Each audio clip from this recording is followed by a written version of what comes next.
పులివెందులలో YS Sunitha Congress party తరపున ప్రచారం. YS Vivekananda Reddy చివరి కోరిక షర్మిలను ఎంపీ చేయడమే లక్ష్యమని, అందరూ షర్మిలకు ఓటు వేసి గెలిపించాలని కోరారు.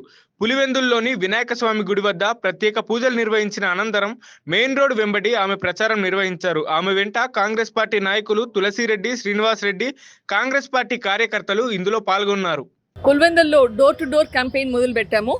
ఈరోజు నేను అడిగేది ఒకటే, పులివెందుల ప్రజలకు అందరికీ వైఎస్ వివేకానందరెడ్డి గారు కొత్త కాదు.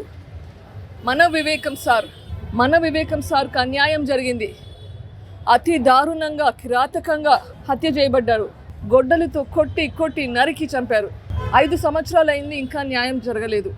మనము వివేకం సార్కు న్యాయం జరిపించాలి. మనము వివేకం సార్కు న్యాయం చేయాలి అంటే వచ్చే మే 13వ తారీఖున ఎలక్షన్లలో మన షర్మిలమ్మను గెలిపించుకోవాలి. నేను ప్రజలందరినీ కోరేది అదే. మనకిది న్యాయ పోరాటం. న్యాయం ఏది అని తెలుసు. షర్మిలమ్మ ఖచ్చితంగా ఓటేస్తారన్న నమ్మకం ఉంది. షర్మిలమ్మకు కాంగ్రెస్ గుర్తుకు ఓటేస్తారన్న దృఢ నమ్మకంతో ముందుకెళ్తున్నాము. Thank you. నాకు కళ్ళకు నీళ్ళు వస్తున్నాయి, వాళ్ళకు కళ్ళకు నీళ్ళు వస్తున్నాయి, కానీ అది చెప్పుకుంటే ధైర్యం లేదు. 40 సంవత్సరాలు పులివెందుల్లో ప్రజలకు సేవ చేసిన అతనికి అన్యాయం జరిగితే అది బయటికి చెప్పుకోలేని బాధ బయట కనిపిస్తుంది. ఆ బాధ రేపు ఓటు రూపంలో బయటపడుతుంది. ఈ రోజు ప్రజల్లో తిరుగుతుంటే నాకు చాలా ధైర్యం వస్తుంది. ప్రజలకు న్యాయం వైపు ఉన్నారు అన్న నమ్మకం నాకు కలుగుతుంది.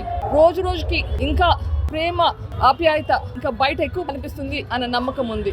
అది ఎవరు బయట పెట్టారు, ఎందుకు బయట పెట్టారు? నేను పోరాడేది న్యాయ పోరాటం. వివేకానందరెడ్డి గారిని ఎందుకు చంపారు, ఎవరు చంపారు అని చూస్తున్నాను.